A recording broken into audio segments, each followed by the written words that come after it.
Welcome to Ream Library. I'm Tom Landy. I'm the director of the McFarland Center for Religion, Ethics, and Culture, and I'm happy to welcome all of you to one of our Deichmann family lectures in religion and modernity. Earlier this year, the McFarland Center launched an ambitious initiative around Catholics and cultures, named Catholics and Cultures, to explore the religious lives and practices of Catholics around the globe. The centerpiece of the initiative is a website, catholicsandcultures.org, cleverly named, you get the two right, that uses video, photos, interviews, demographic research, and data, field research, to share what it's like to be Catholic in different cultures and places around the world. If you haven't seen it, I'd encourage you to take a look at it online. We'll also soon be introducing an online journal called the Journal of Global Catholicism, and I hope soon that we're going to welcome our first fellow to the college who will teach.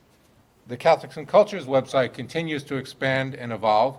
We're going to be adding soon some interesting stories on China, Yunnan province, on Norway, and on Argentina as well, one of the places our guest has written about. And today's talk will be featured there as well.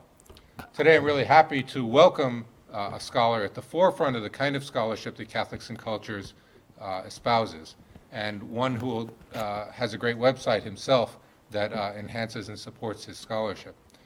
Having valued Frank Graziano's work in an earlier book called Cultures of Devotion, I was excited to hear about a forthcoming book, Miraculous Images and Votive Offerings in Mexico, because his work aligns so well with the focus of the initiative and his focus on ordinary believers and really valuing their lives and their priorities. Frank Graziano is the John D. MacArthur Professor of Hispanic Studies at Connecticut College, where he teaches courses such as Religion and Violence in Latin America, Undocumented Hispanic Immigration, and a service learning course, Proyecto Comunidad.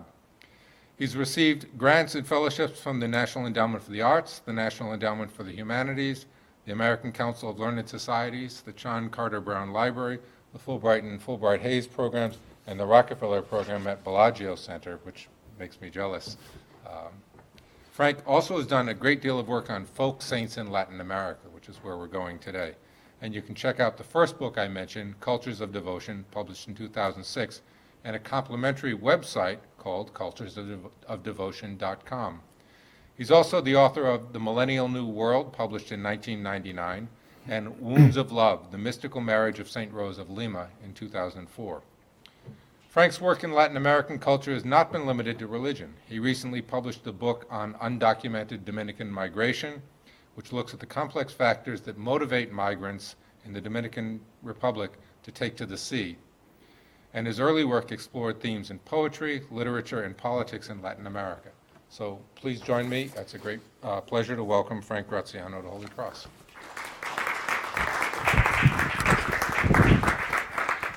Thank you, Tom, so much. Thank you to the center. Thank you to Holy Cross.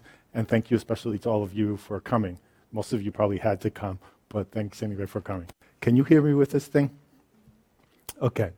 I want to start by showing you, this project had an interesting evolution because it began as a study in votive paintings known as RETABLOS. And you could see here that at some shrines, retablos are still displayed and are still prominent. Retablo, this is the sort of the standard format. It will have a painting that is a narrative painting that shows you the miracle that happened. It will have the images. It's usually one up here. These are 3 miraculous images that contributed to this miracle. And then at the bottom, there'll be a text that will explain the miracle that happened. So essentially it's narrated twice, once in the painting and then once in the textual narrative. So I went out looking for these at different churches around Mexico because the project I had proposed would focus on these votive paintings and then do a study of them. This is an old votive painting that they were originally done on cloth and only rich people can afford them. Later they were done on tin plate and then they became accessible to more people. This one was done on cloth. It's older. It used to have a text here that's no longer there. So you'll see here just some examples, different miracles, different contexts, different styles. Here, for example, the pigs got lost, and the giving thanks for the miracle of the pigs and the piglets coming home. This is giving thanks for an execution attempt, actually 2 execution attempts in 2 different years. You could see here 1937, 1938. You could also see here illustrated, I call these rays of grace that are showing the miraculous power coming down onto the recipients. And here's another one. This guy, thanks to this miraculous image, turns into Superman, and he can fight off the whole army. So that was the original plan. Then I started going to the shrines in Mexico, and I discovered this instead, or this, or that, or that. So I realized, well, first I was frustrated because I would go from shrine to shrine, I wouldn't see the paintings, I would leave in dismay and go to the next shrine, not see the paintings. And then I thought, you idiot, the content of your study is right in front of you, you're just not seeing it. And then once I discovered the richness of these kinds of offerings, these are called votive offerings, and thanks for miracles. Once I saw the richness of these offerings, I shifted the focus of the study to those, to include retablos, but also to broaden. You could see here, for example, you could see here, for example, these kinds of homemade images model more or less the retablo format, right? You have an image and a text that are narrating the miracle. Or you could see here that people offer clothing, they offer inscribed clothing, they often offer texts, they offer documents. So the focus shifted, and I began to study those.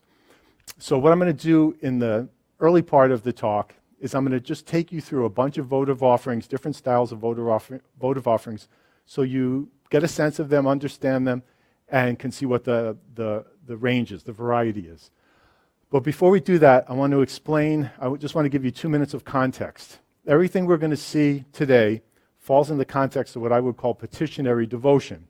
And it's based on a votive exchange between a person who's petitioning a miracle and the miraculous image who hopefully will give the miracle. So the person, which is called a votary, the person who's going to ask for the miracle, a votary, will start with some kind of need. They're sick, their kid's sick, they need a job, they have some problem, and they don't have a solution for that, so they go to visit the miraculous image. And they make a petition. A petition is a request, a miracle request. So they will go, for example, to Señor de Chalma, who we'll get to know in a minute. And they'll say, Señor de Chalma, my foot hurts, my leg hurts. So they'll start with an if. If you cure my foot, then I promise to do so-and-so. I promise to make a pilgrimage. I promise to make an offering. I promise to do something in exchange for the miracle. Now, this used to be called a votive, or this is often called a votive contract. And I used to call it a votive contract myself. But when I did the research, I realized that this promise part is a little soft. It's a little fuzzy. Like people will make the petition, but sometimes they won't always make the promise. Or sometimes the promise will be left open-ended. So really, it's not as strong as a contract. It's an implied exchange, but sometimes the terms aren't specified. All right, so you make your petition, you promise, and then you wait. You wait, you receive your miracle, your leg is healed, and then since the miraculous image did the miracle, then you have to pay up, so you go and you fulfill your promise. In Spanish, the phrase is pagar una manda. A manda is like an obligation based on a promise. So you have this obligation based on your promise to the saint. So the saint, or the miraculous image. So the miraculous image did its part. Now it's your turn. Okay. One of the things we could see here is that the votary's responsibilities are conditional. You don't have to do anything unless the miraculous image gives you the miracle. You could see here in this text, for example, it says, just as you fulfilled or did the miracle that we asked you for and did not let us down, for that same reason also we are going to fulfill our promise. Right? So you did your part. That's the same reason we're going to do our part. All right, so here we go. Votive offerings, I'm just going to take you through a bunch and just comment briefly on them.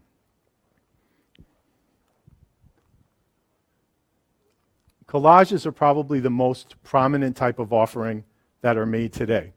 You could see here, for example, this has a drawing, it has a short text, it has some baby hair, it has inscribed baby socks, all of it wrapped in plastic on a board and then posted at the shrine. Some people are more informal, so they will do a note or a letter together with, I guess this is baby clothes, and instead of being framed, it'll just be bagged. You could see that here too. We have a photo, a text, and a braid, which we'll talk about in a moment. They'll be brought to the shrine, and together they will constitute the offering. This is a very typical kind of thing where people collage together photographs. One of the things you notice here is te pedimos, so they're simultaneously making new petitions and giving thanks for received miracles, right, in the same document. So you'll see a lot of mixing of that type. The same offering will be a petition, but it will also be thanks for previous miracles.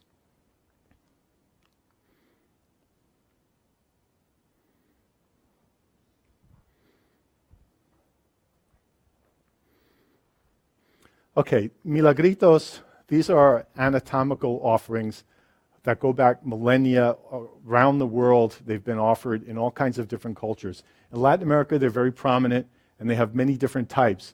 You could see, for example, here, body parts, animals. There's some eyes over here, sacred hearts, praying people somewhere, all kinds of different milagritos. Milagritos are used both to petition a miracle and to give thanks for a miracle. We'll see that more in a second. In rural areas where agriculture is important and where livelihood depends on agriculture, you'll see a lot of milagritos of this type, for harvest, livestock, and so on.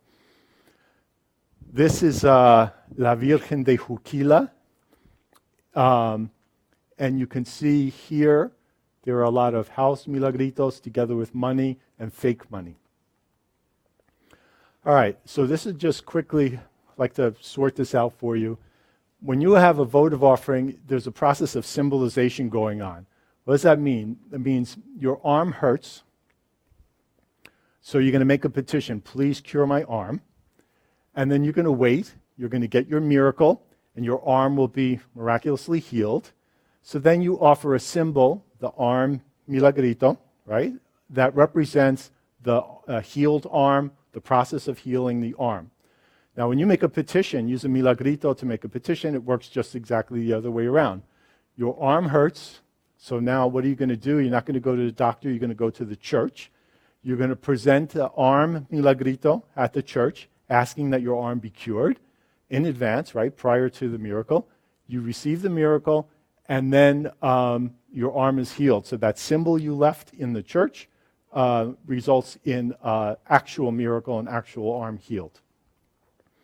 All right, clothing are, particularly children's clothing, are common offerings. And this would fall in a group that I think we could call metonymies, or you could see here offerings that are closely associated with the person who's asking for the miracle, or the person who's received a miracle. So my child is sick, I go to the church, I leave the clothing, and I request the miracle. Or my child was sick, is now healed, so I go to church and thanks, and I leave the clothing. The clothing, you could see, is, see down here, it fulfills basic votive functions like gratitude or reciprocation, but it's also a kind of surrogate presence in the church. It represents the person who wore the clothing. Something of you transfers to the clothing when you wear it, and then that piece of you symbolically goes to the church. So it's one of many types of images that put you permanently in the church, near the miraculous image, under the protection of that miraculous image. We'll see some other examples. So these are just some Other examples of clothing. This is, I'm not sure what this is. I always thought some kind of wedding dress or wedding party dress or something like that. All right, documents are common offerings. I think a purpose of documents is to provide proof that the miracle happened. For example, you could see this ultrasound image here. What was the miracle that was requested? All right, so someone requests pregnancy, then they wait, then they get pregnant, they receive the miracle. And so to acknowledge the miracle, give thanks for the miracle, to show the miraculous image that they got pregnant, to show other devotees that the miracle happened, you go to the church and you document it, right? You present the document as a form of gratitude. Lots of people who are in schools, universities, ask for the strength or the stamina to finish their studies, or the insight to do their studies well, or whatever might happen. So when they graduate, they post their diploma in gratitude, or they'll post their grade report in gratitude, or some students will post a specific exam in the church, an exam they were worried about, exam they didn't know how they do. They go and they give thanks to the miraculous image for success in that exam. A lot of documents concerning employment, a lot of documents concerning migration, both document, this for example you could see here's a border crossing card. Here's another example. This is a California driver's license. You could see in the text, let's see, muchas gracias de todo corazón y hoy cumplimos la promesa. And today we fulfilled, you did your miracle, you got me to California. Today we come to to give thanks, to fulfill our part of the bargain by showing up in your shrine. This is another variation on the theme. Rather than offering a document, you offer the license plate. Everyone signs on. We made it to California thanks to you. Now we come to the shrine to give thanks. Okay, now we'll look at some text. The purpose of text is double. Some texts, or triple you could say. Some texts are votive. They give thanks. Some texts are petitionary. They ask for a miracle. And other texts do both in the same document. Here's one, for example, from Mexico City. You'll see in this image illustrates the idea that your miracle has a better chance of happening if you get close to the image, if you get your letter close to the image. And I asked 1 million informants, why do you write, we'll talk about this later, but just quickly, like why do you write out the request for the miracle instead of just asking for the miracle in prayer? And they will consistently respond so that the image can see it, or so that the image can read it. So we have, well, I'm going to hold that because we'll talk about that later. Here, for example, is an example. This guy's worried about a false accusation that could have taken him to prison, but thanks to the miraculous image, he didn't go to prison. Or here's one. This guy was scheduled to be executed, sería fusilado, but that same night, God gave him the power to escape. So he's given thanks for the escape. This text will also suggest an image we'll see later of a kind of a collaborative relation between a votary and a supernatural power in order to get the miracle done. The miracle doesn't happen abracadabra, that the miraculous image makes the prison fall down and the person steps out of the rubble. Rather, the miraculous image gives you the power to perform the miracle.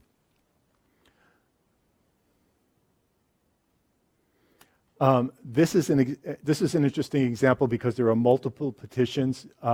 First, this man asks for help with his carpentry business. That's the primary purpose of his petition. But then he also has a crush on Norma, so he asks, could you please get me together with Norma? That's there. And then at the end, kind of as an afterthought maybe, he could sure use a cow, and then he has the truck there for unclear purposes. One of the things I always loved about love petitions is the full names of the people are specified. so that the miraculous image can better locate, sometimes document numbers too, so that the miraculous image can better locate the person. Exactly, right? And you could wind up in a mess, right? And that same thing, that same specificity happens when people are asking for revenge against someone or asking for harm to their enemy. So you'll say, please do harm to, and they'll give you the full name with the paternal and the maternal last names so that the miraculous image can identify the proper person. This one's interesting. This is a guy who wrote, because his friends, you could see here, let's see if I get this work, his friends are applying to military academy, and he's asking for help in them doing well on their entrance exams, right? It's another education-related petition. You could see that some of them are written in advance or typed in advance, sometimes framed. Others of them are written at the shrine on whatever happened to be available. Okay, graffiti is a more informal textual petition. At most shrines, it's prohibited, so you can't do it. But at the places where it is acceptable, you'll see lots of it. This one, for example, you could see here, que me vaya bien en la escuela y en los exámenes. Someone's asking for success in school and on their exams.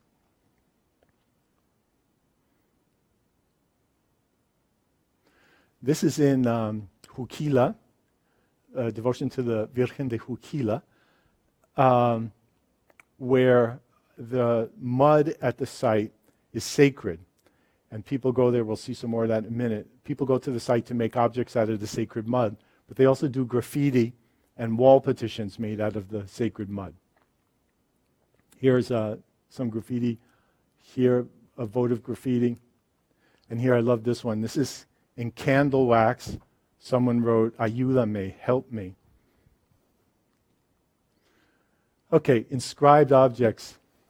Give you a second to look at that. This is some kind of apparatus that this child needed, like a breathing apparatus or something, that this child needed but no longer needs. Why do they no longer need it? Because the miraculous image cured the child. So in thanks and as proof, as document, as testament, the parents or the mother bring the apparatus that's no longer needed to the church and they inscribe it. And the inscription is important in its relationship to the object, because if you think of the words thank you written on a piece of paper, it's kind of an empty formality. But the words thank you written on that kind of assume a whole different resonance.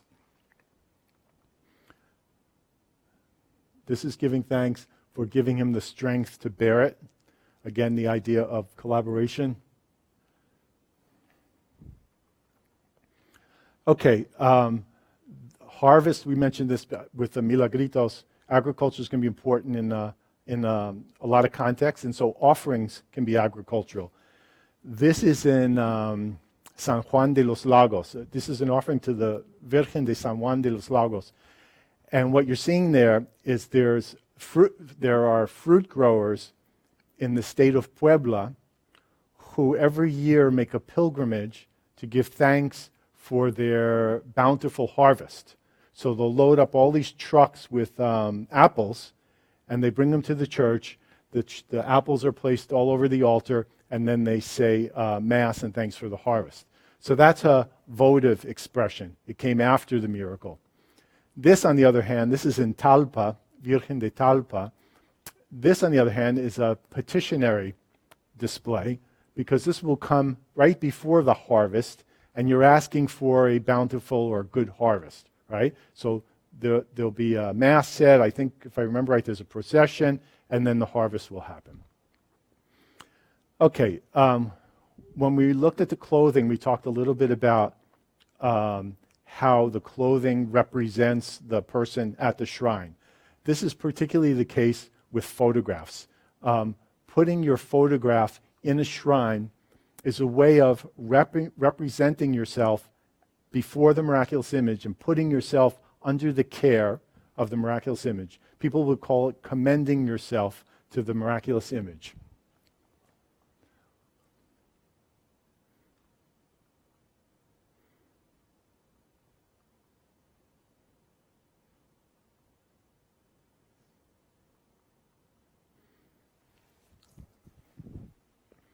Hair and braids are a common offering in Mexico. They fulfill, you could see here that they fulfill the basic votive functions, again, reciprocation, gratitude, and so on. But they also are a surrogate presence, like a photograph or a piece of clothing.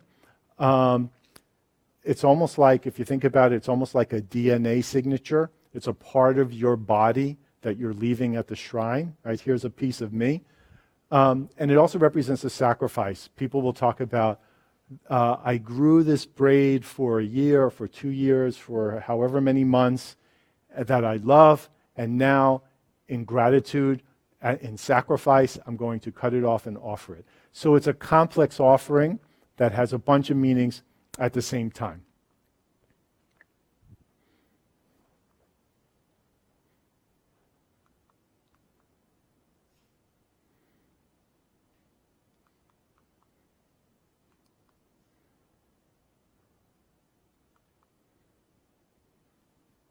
Every once in a while, usually they don't have text, but every once in a while you'll see texts that are pretty generic.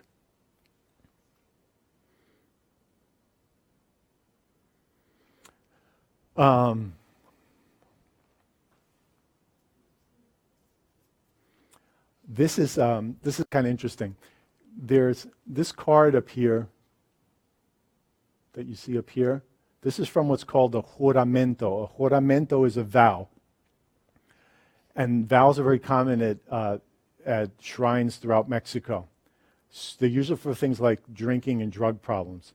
So let's say I have a drinking problem, I can't stop drinking, and I want to stop, and I tried it and I can't. So I go to the church where the miraculous image is, and there's this card here that has a spot on the back with like text with blanks. So I fill out the thing with the priest. I, Frank Graziano, promise not to drink alcohol for a period of 1 year, and blah, blah, blah, and then I sign it and the priest signs it, right? So then you go out, people feel empowered by the support of the miraculous image to be able to drink. They also do it out of fear because they know that if they do drink, the miraculous image will punish them. So some combination of fear and supernatural support, they manage not to drink. And so at the end of your 1 year or your 6 months or whatever you do, if you haven't violated your vow, you return to the church and you offer the vow card. But this guy, this is in Chalma, at the site of Señor de Chalma. This guy not only left the vow card, but he grew a braid during the period of his abstinence that then he vowed to offer together with the card and together with a pilgrimage that his family accompanied him on. So what you're seeing here really is the culmination of a votive process that lasted, let's say, 6 months or a year, right? It included not drinking, it included growing the braid, and then it will include at the end making the pilgrimage with his family to the shrine, and then offering the braid and the card on the wall in thanks for the sobriety. All right, so this is just a summary of votive objects. It's trying to give you a sense of the many things that these objects do. I think we talked about most of them. See if there's anything I want to... This is kind of interesting. A lot of people put, there's statements in a lot of the offerings that suggest that they want to make sure that their offerings recognized so that the miraculous image knows they paid up. All right. Now, everything we've seen so far were mostly votive offerings, offerings you give in thanks for the miracle. You can also make petitionary offerings. That's an offering you make in advance when you're going to request the miracle. And as I mentioned before, people will say that they're making it in writing or they're making it with an object so that the miraculous image can see it. So here's one example that I love. Here's a couple that wanted to get pregnant, and they asked for the miracle of getting pregnant, and they never got pregnant. So they went to the church, to the miraculous image, with this baby clothes, and with this note, and it said, I think you have forgotten to do the miracle for us. You must have forgotten to do the miracle for us. So we are leaving you these clothes so that when you see it, you remember to do the miracle for us. So you have a petitionary offering, in this case as a reminder, right? Please do the miracle that you haven't done yet. In other cases, you'll have an object like this, a house, and it'll be inscribed with a text that relates to a petition that relates to the object, right? So a request for a house.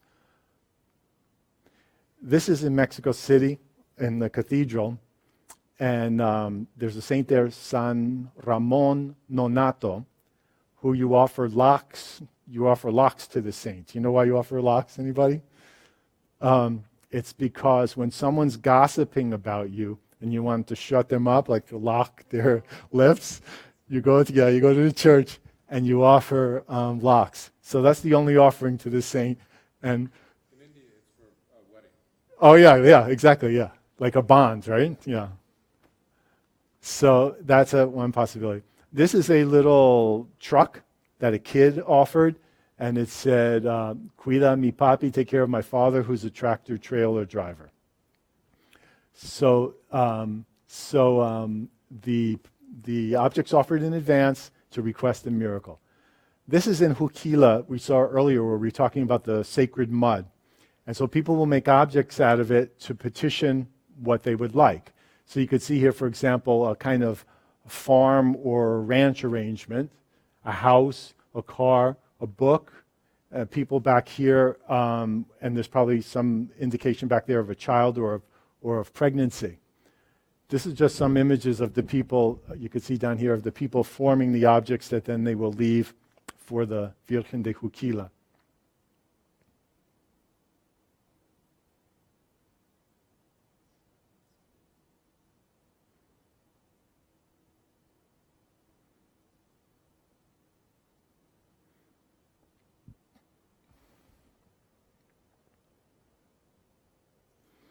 Okay. Now, I've alluded to miraculous images, but I haven't defined them or discussed them at all. So I want to do that now briefly. I'm sure you all know the Virgen de Guadalupe on the left, pretty much well known. And on the right, that's the Virgen de los Remedios, also in Mexico City. So what we have here is a painting and a statue. The reason they're called miraculous images is first because of their attributes. They have intelligence, cognition, they have emotions, they have the capacity to decide, they have personalities, they have tastes, preferences, they get mad, they have basically human, like a package of human qualities, right? The painting and the statue have. So that's the beginning of their miraculousness. But it goes further than that because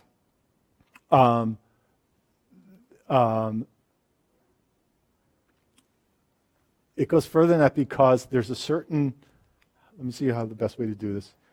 There's a certain ambiguity in their nature, let's say. Like, for example, we see up here a miraculous image of the crucified Christ. When I look at that, I see a statue, right? That's a statue to me. But for devotees in Mexico, that is not only a statue, that's a statue and a person at the same time. That's a statue and a supernatural person at the same time. I put Adolfo up there. I'll just give you an example. He was the one who said it most clearly. He said, he was talking about the Señor de Chalma, who doesn't look that different than that image you see there. He said, the first thing he said was, it's a wooden image, okay? It's a wooden image.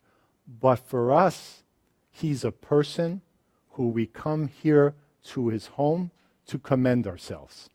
So listen to what he's saying. It's just amazing. If he just said he's a person and we come here to his home to commend ourselves, then it's a delusion, right? You'll say, no, Adolfo, that's not a person. But Adolfo says, first thing, his recognition. It's a statue. But for us, he's also, right? So this image is simultaneously both things for the devotees. Now, in the regular ontology, or the categories of being that we have in the Western world, you can either be a person or you can be a statue. But you can't be a person and a statue. But for millions of devotees on 3 American continents, these miraculous images are statues and paintings and human beings. So you have a supernatural human beings. So you have this coupling of 2 categories of being in a miraculous image. All right, so these are just examples. I'm going to say, when I was talking about their attributes, I forgot to mention the most important thing, is that they're called miraculous images because they have the capacity to perform miracles. Okay? So when we go back to, like, for example, the Virgin de Guadalupe or the Virgen de los Remedios, and they perform a miracle, according to the belief, it's not the Virgin Mary in heaven who performs the miracle. It's the painting in the church or the statue in the church that performs the miracle. Do you understand what I'm saying, the distinction? So when we're making material gifts to these images, and when we're saying things like we want them to see the text, that's because that upper plane, heaven, has pretty much just recessed into the distance, and we're dealing with supernatural power on earth. Do you understand what I'm saying? Okay. All right, so these are just some examples. This is Cristo Negro de Otatitlan, who has it's a really interesting devotion. This is it's in Veracruz, but on the Oaxaca border. It's a really interesting devotion because in 1931, if I'm not mistaken, when the government of Mexico was attacking the Catholic Church, they stole this image and they cut off its head. They cut the head off of the image and they left it there beside the river. And they took the head to display somewhere. So the devotees had a new head made for the image. That's what we see there. They had this new head made for the image. But then about 30 years later, the original head was returned. So now when you go to the church, there's devotion in 2 places. One at the crucifix, the full image, and then there's also devotion to the original head. This is another interesting devotion. It cut off part of the text there. It should say, Niño del Cacahuatito. Cacahuate in Spanish means peanut. And this image, this is the Niño del Cacahuatito, is really about the size of a peanut. You could see here that, so that image is probably an inch or so tall. It has thousands or hundreds of thousands of devotees who go to it to petition and give thanks for miracles. And this is another one, just another one in Oaxaca, El Señor del Rayo. Okay, I want to talk a little bit about, so if this statue or painting in the church is empowered to perform a miracle, where does it get its power? So if you ask devotees, where does the image get its power? They usually break into 2 different arguments. And I would say most of the people are with this, the second argument. So I'll do this argument first. Mediated divine power. You could see that here where this power is originating in heaven, right? This is La Virgen de los Dolores de Soriano. So she's going to do a miracle that we're seeing down here. So where's her power coming from? It's coming from heaven, and then it passes through the image that then does the miracle on earth. So in this configuration, which is much more acceptable to priests, the power source begins in heaven, it comes through the object on earth, and then it does the miracle on earth. If you ask most devotees, however, they will say that the power is inherent to the image. So say, where does this statue get its painting? Where does this statue or painting get its power to do miracles? And they will say, it has the power itself. So they're cutting off, again, that upper layer, the heavenly layer, and they're putting all the power on earth. The image itself is empowered to do the miracle. All of them will say, as you can see there at the bottom, that no miracles happen without faith. So faith is the contingency, whether the power comes from heaven or comes on earth. All right. I want to run you through quickly some of the types of miracles that are common in these devotions. When we say miracle in English, it gives the impression of, someone resurrects from the dead, or someone who has cancer spontaneously is cured. But in Latin America, the word miracle is used much more broadly, very broadly. And so you'll see in a second here how broadly. Probably the most common miracles have to do with health and sickness and health, let's say, right? So what you're seeing here, for example, is a surgery that is perceived as a miracle. Why did the surgery work? The surgery worked because the Virgin came on the scene and made it work. That's why it's a miracle. Medical miracles also happen because you're cured without intervention, because the miraculous image gives you the courage to face surgery, because a miraculous image gives you the power to convalesce after an illness. So a whole cluster of things around sickness and health. Accidents, super common throughout the ages. The kind of accident varies. There's a lot of falling kids, falling off buildings. So the accident will vary, but they're consistent over the centuries. Accidents are interesting as miracles because they're a kind of second category miracle or a fallback miracle, because, for example, what you're seeing there, the miraculous image didn't prevent this guy from getting run over, right? He got run over by the cart. It prevented the damage from not being as bad as anticipated, right? So it's a kind of a second order. The miracle didn't prevent, the miracle made it less damaging. All kinds of miracles related to income, employment, economic stability, finding a job, keeping a job, improving a job, paying the rent, paying back a debt, a ton of stuff. Most devotees are poor, and there's a constant daily struggle to get by economically, and miraculous images serve a daily important function in that struggle. All kinds of stuff around pregnancy, childbirth, and children, premature children, getting pregnant, safe pregnancies, anything you could think of in that environment.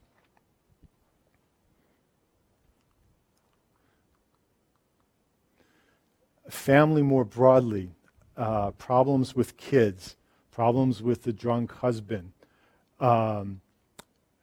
thanks for a great mother, all kinds of things related to approving situations in families, but also giving thanks for positive situations in families. Love miracles. We saw Norma, right? You have a woman who you wish was your girlfriend, so you make the petition. But many of the petitions are broader than that. Like someone will be lonely and say, please give me someone with whom I could share my life. Not a particular person, but just I want something to do with my love would be common in this category, or a specific person, as we saw.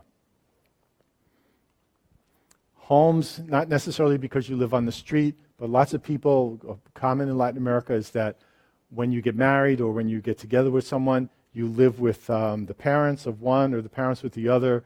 You're in some room, you have no privacy, you can't stand it. You wish you had a place of your own where you could go. So there's tons of petitions for some place to live.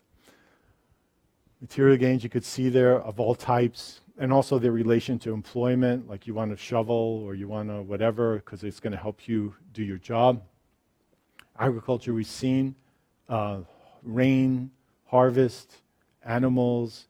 It might seem silly to us, but lots of people give thanks because their lost chicken came home, and that chicken is really important to the sustenance of the family. It's not a pet. It's important to, or we saw those pigs, do you remember?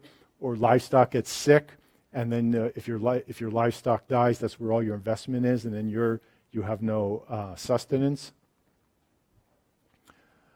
Lots of petitions pertaining to drugs and alcohol. We talked about the juramentos that people make to stop drinking or stop drugging. But there were also lots of petitions made by mothers or wives who asked that their sons or their what's the other word I want? Husbands, that their sons or their husbands stop drinking. As you can see here, the guy looks a little toasted in this picture. You can see there. Okay. Lots of petitions concerning incarceration. Many of them, like this one, give thanks for early release. Like this guy says here, he got freed after 11 months, but he had been sentenced to, how many years? 7 years? He had been sentenced to 7 years. Why did that happen? Because he made a petition to whatever saint this was, whatever miraculous image this was, and they got him out of prison. Okay, there's all kinds of petitions, all kinds of miracles that happen concerning immigration, both in obtaining documents and also in crossing the border. This is a good example of border crossing, and it's also a good example of a second-order miracle. Because this guy, he petitions a safe crossing of the border. So he's out there on the desert with the coyote and the group of migrants, but he gets a cramp. And because he gets a cramp, he gets left behind, and the rest go on. So he spends several days, I can't remember how, 9 days. He spends 9 days lost alone in the desert. He thinks he's going to die, and then Border Patrol finds him. All right? So he's giving thanks here, not that he made a safe crossing of the border, because he didn't. He's giving thanks because, like the accident victims, he didn't die or the consequences weren't as bad as they could have been. Okay, this as you go further north in Mexico, toward where a lot of the trouble is, the drug trafficking kind of trouble and the government response, you'll start to see disappearance and kidnapping petitions and votive offerings. Thanks for release, or please help me get him released. Crime and violence, always over the centuries. Execution, not so much anymore, but in different historical periods. You saved at the last minute from the execution. Just when you thought you were dead, the miraculous image comes and bails you out. And then finally, war. When soldiers go to war, are going to war, they will go to the shrine of their miraculous image and they will post their photo. We talked earlier about that being a way to commend yourself permanently to the protection of the miraculous image. So you go, you post your photo, and you say, please, you pray, or you write, please take care of me while I'm in war. Then, when you come back from war, like you could see this guy here did, when you come back from war, you give thanks, you make a pilgrimage, or you make a shrine visit, or you make an offering to give thanks for your safety in the war, for surviving the war. So this guy comes back and he says, he gives thanks for having survived a grenade attack while he was in Iraq. All right? He appended that to his photo. All right, so there's just an overview of the kinds of miracles in everyday life that happen in this devotion.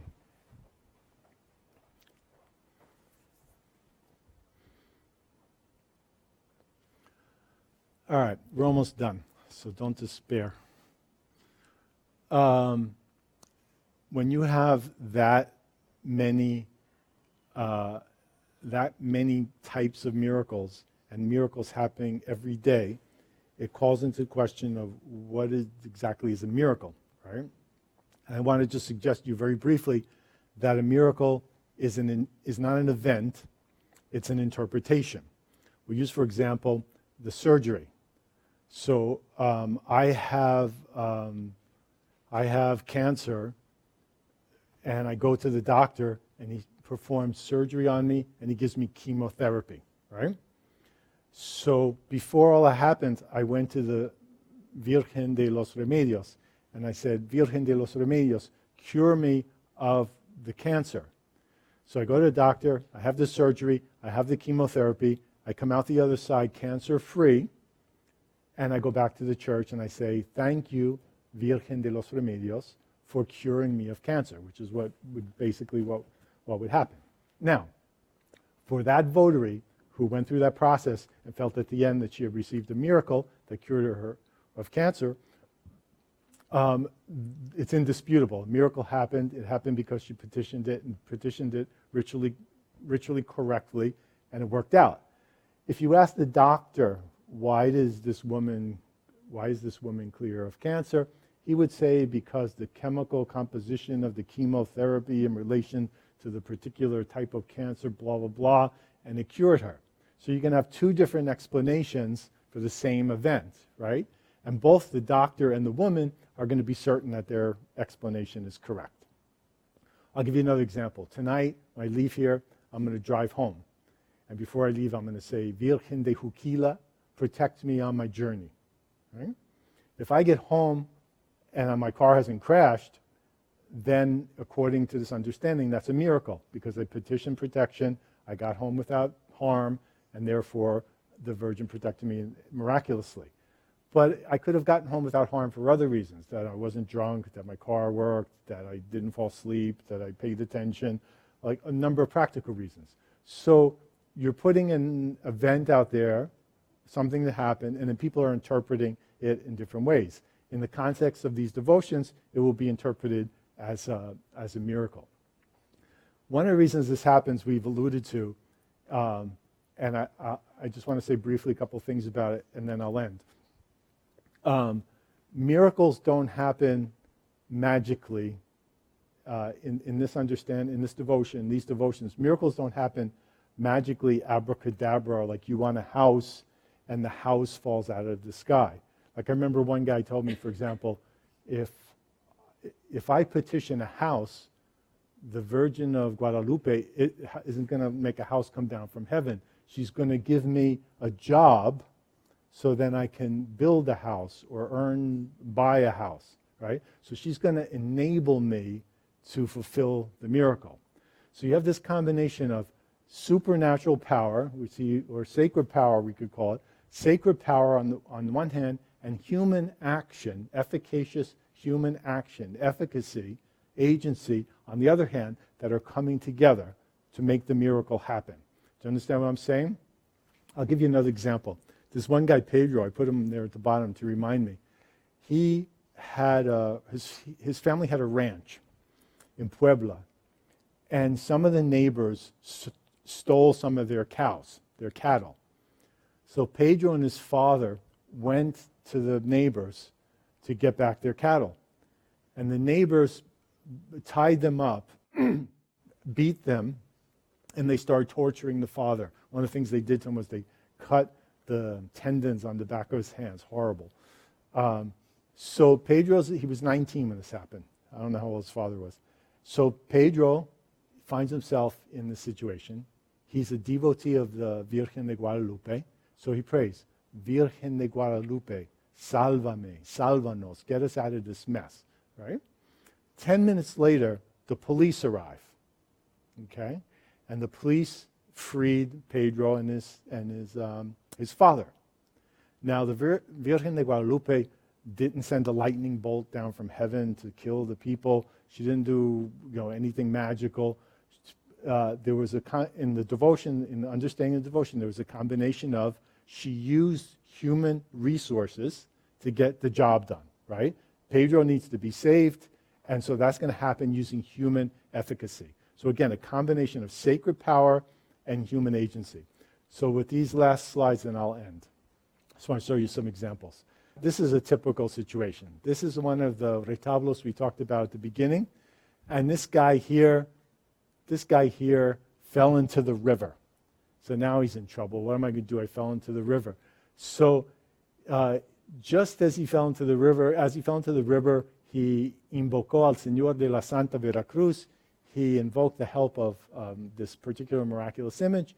And shortly after what happened, another man came by and helped him out of the river.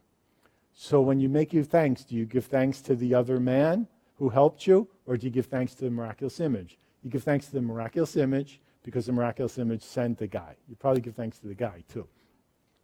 Here's another simple example. Here's this house on fire. How is the fire being put out? There's a bunch of firemen putting out the fire. But who are the thanks given to? The thanks are given to the Virgin of Guadalupe, because ultimately, in the thought of the devotees, ultimately the Virgin of Guadalupe was responsible for putting out the fire. Here's another example. It's kind of interesting because no saint, no miraculous image even appears in the votive offering. You have a crash. You have these emergency workers who saved you from the crash, but thanks are given in the shrine for the same reason. And then the medical examples we've already mentioned, that there's all the medical procedure, but in the end, in the perspective of the devotee, the miraculous image did the cure. This is my favorite of all of them because it literalizes what the others just suggest. You could see here Jesus scrubbing in to help out during I think you can see it here in the close-up. So like the supernatural power right there in the room participating in the operation, giving the word that's often used is guidance, right? They guide the scalpel, they guide the doctor. So you don't it's rare to see it this explicit in a painting.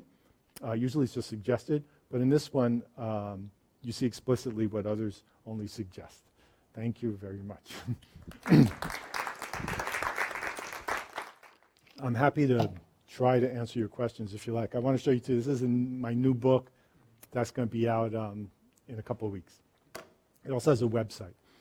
In Europe, you could, like for example, you read about some of the medieval churches. In Europe, remember those milagritos we saw, those little body parts?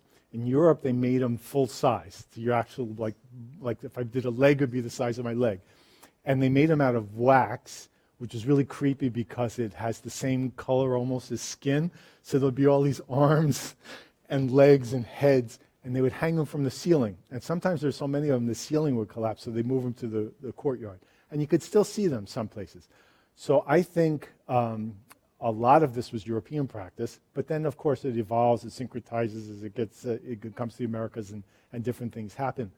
But even outside of Europe, I mean, there's something about offering to the gods that repeats in so many cultures, right? Just a way. Yeah. No, I think there's probably aspects of it that are proper to Latin America, but I think it's a more generalized custom that you see elsewhere, too. One of the things that happens is, like, I'll use Chalma as an example. Chalma is one of the most important shrines in Mexico, and they have an area for votive offerings, let's say, that's smaller than it's in a U shape like this, but it's smaller than this, okay? And on the background of it, they have the old offerings, the paintings. But every weekend, it refills again with new offerings. New pilgrims come and they put up clothes, they put up documents, they put up photos, they put up hair, they put up all the stuff you saw, and it'll fill again. So on Monday or Tuesday, they clean it all out. Was this your question? They clean it all out to make room for the next influx of votive offerings. Now, one of the things that's happened in churches throughout Mexico is first they took those paintings that we saw, used to cover the walls of churches or cover the walls around the miraculous images. And they all got taken down, which is a complete shame because they're absolutely beautiful. Churches now are eliminating spaces for votive offerings. They're making people bring them to the church office, or they're establishing museums that get the more formal offerings, like the paintings. So votive practice is sort of slowly disappearing or slowly changing because people are reluctant to put up an offering that they know is going to be taken down right away. They want the offering to be in the presence of the miraculous image. The guy with the braid, the guy you saw with the braid who was putting up his braid, Manuel, I think his name was, did they show you was the image there where he's pointing high on the wall? He, like with his brothers picking him up, put his image way at the top, like at the ceiling, with the hope that it would stay there longer. And you see people trying to find ways to gain some longevity, right, in their offering so that it won't simply be taken down. But the practice is definitely changing because people know that, you see some mothers, for example, they make these beautiful framed collages, and for them to think that this is going to be thrown out or whatever soon after they put it, it changes. So the church is encouraging them to make offerings in other ways, to do masses, for example. So the practice is changing, and due to lack of space. I'll say one other thing and I'll shut up. There's a new basilica, Virgin de los Dolores de Soriano.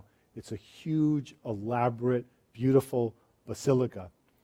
And they have two places for votive offerings, which are bulletin boards, like those cork boards that are uncovered, that are each about the size of this. And they're on the stair landings. And they're usually empty, because that kind of defeats the purpose. I want to put my offering next to the miraculous image. It's like making someone leave their offering. You go to dinner and they make you bring your bottle of wine, put it in the garage or something. You want to offer the thing at the feet of, in the hands of, in the proximity of, and they're not allowing you anymore. So yeah, it's causing a change. The question is, if you didn't hear it back there, is there tension between the popular devotion, tell me if I get this right, is there tension between the popular devotion that wants the image itself, the statue painting itself empowered, and the clergy that see it in a more orthodox way, right, where the power would be in heaven? The answer is yes, there is tension. But it depends on the priest. It varies priest to priest and bishop to bishop. But there's something interesting I think is happening. And you all tell me if I'm wrong. Technically, in Catholic theology, only God can do miracles, right? Only God can do miracles. So even saying that the power is channeled through an image, and also, one of the I'm working here on old files, so give me a second. One of the problems with imagery in churches is a historical problem that has centuries of history, is that when you put up an image of the Virgin Mary in a church or a crucifixion of Christ in a church, the tendency of people is uneducated people, uncatechized people, is going to be to put their devotion to that image. So the church has been teaching for century after century, no, that image is a visual aid. That's a reminder of the Virgin in heaven. So when you're praying to that image, you're really praying to the Virgin in heaven. That's where your devotion should be directed. So that's the dogma, right? You don't pray to the statue, you pray to the Virgin in heaven. As soon as a priest says that this statue is channeling power from heaven, you're really clouding that distinction between who you're praying to. And it's a nuance that's so fine that I think the devotees are never going to capture that. They're going to think they're praying to this image, and they don't really get the rest. So yeah, the priest will try to instruct that the power to do miracles is with God in heaven, but they kind of, because they're involved in that kind of daily devotion, they kind of compromise, let's say, and they'll say, I remember a Franciscan, for example, he'd say to me, God channels his power through some images, not all of them, some of them. So in this belief, God would select Virgin de Guadalupe. I'm going to channel my power, my grace through the Virgin de Guadalupe, because that's where the devotion is. Sort of the idea that miraculous power goes where it's needed, or miraculous power goes where faith kind of draws it. Anyway, that's a long answer to your question, but the idea is that, yes, there's definitely tension between popular belief and the position of the clergy. The question was, what interested me in studying it?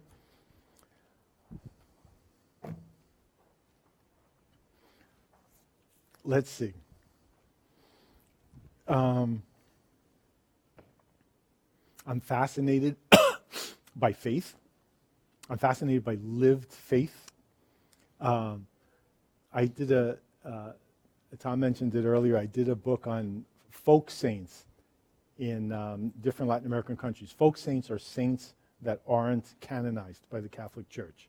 So people in a given town will start praying to a member of their town, right? instead of to one of the many canonized saints of the Catholic Church. And that for them will be a saint. And so you start asking questions like, well, why, if there are all these miraculous canonized saints, why won't you pray to one of those? And why do you make your own? Why do you make your own saint? Questions like that fascinate me. In this case, I think the thing that most fascinates me is how I think of faith as like a theory of the world. So let's say I'm a Marxist, for example. I'm not, but let's say I'm a Marxist. So then when I look at the world, I interpret in terms of Marxism, right? And you're a Freudian. So when you look at the world, you interpret in terms of Freudian beliefs. So these are beliefs that they're not just like American Catholics or American religious who go to church on Sunday and then you go home and you forget about it till next Sunday. These people live in everything they do their faith, in their work, in their family, in their love, in their everything. It's all about living their faith. And that fascinates me. And so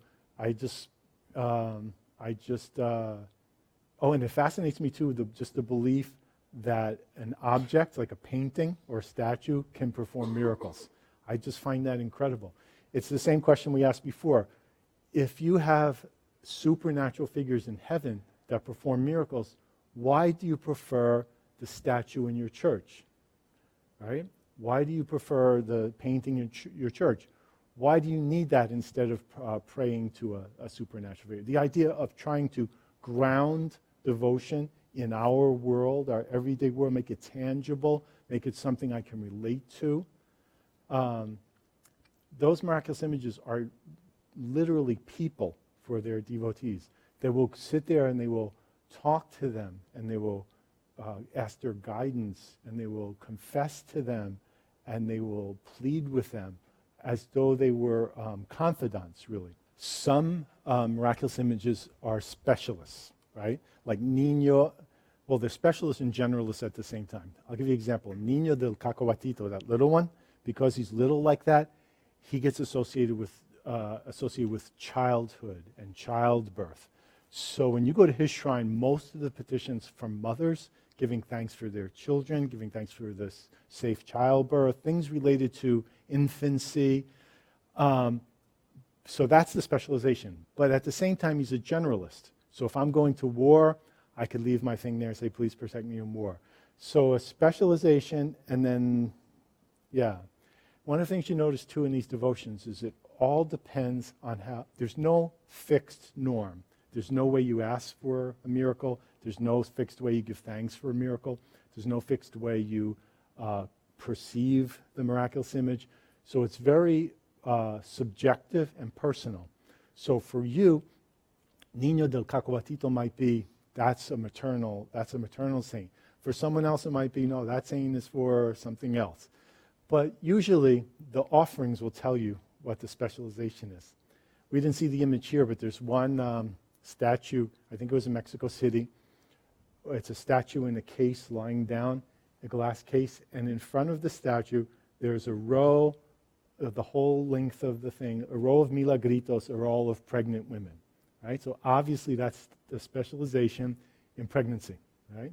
And then another saint might have another one. Yeah, I focus primarily on these material offerings, right, that you saw here. But they're not separate from what you're saying. Like many people will come up the aisle on their knees with their offering in their hand, or with a candle in the hand that then they're going to offer. Or some people will make a pilgrimage that takes 3 days going over the mountains and sleeping in the mountains, and then get to the shrine to make their offering. So I think the best way to think about it is as a votive process that has all these dimensions, and then people select within that. Like your mom, she doesn't make the material offering, she makes what that would be called a sacrifice. I call it she makes a sacrifice and a prayer. So that's one way of doing it. Someone else may make a sacrifice, a prayer, and offer something. Someone else might not do the sacrifice, they must do the. So there's different ways you can do it. Well, Mexico stood out because it started with the votive paintings. And in central Mexico, that was really prominent. But I didn't want to do a historic project on, once I realized that they weren't still used, I wanted to focus on offerings that were made today. So the Mexico focus began because of the retablos, because of the votive painting. And then I was I already, down there doing it, and so I kept going. One of the things you notice in Latin America is that devotions are, let's say, how would you say it, like the baseline of devotions is similar in many countries, but in each particular country or in each particular region of the country it's expressed differently. Like, for example, in Bolivia, in Argentina, there are tons of folk saints. In Bolivia, I couldn't find a folk saint, but they have the La Cruz Milagrosa, these miraculous crosses. So in Argentina, you need your miracle, you go to the folk saint. In Bolivia, you need your miracle, you go to the miraculous cross. In Mexico, you need your miracle, you go to the miraculous image. So it's all a petitionary devotion based on some supernatural power, appealing to some supernatural power. But the way it's conceived locally, regionally, is different. We good? Thank you very much.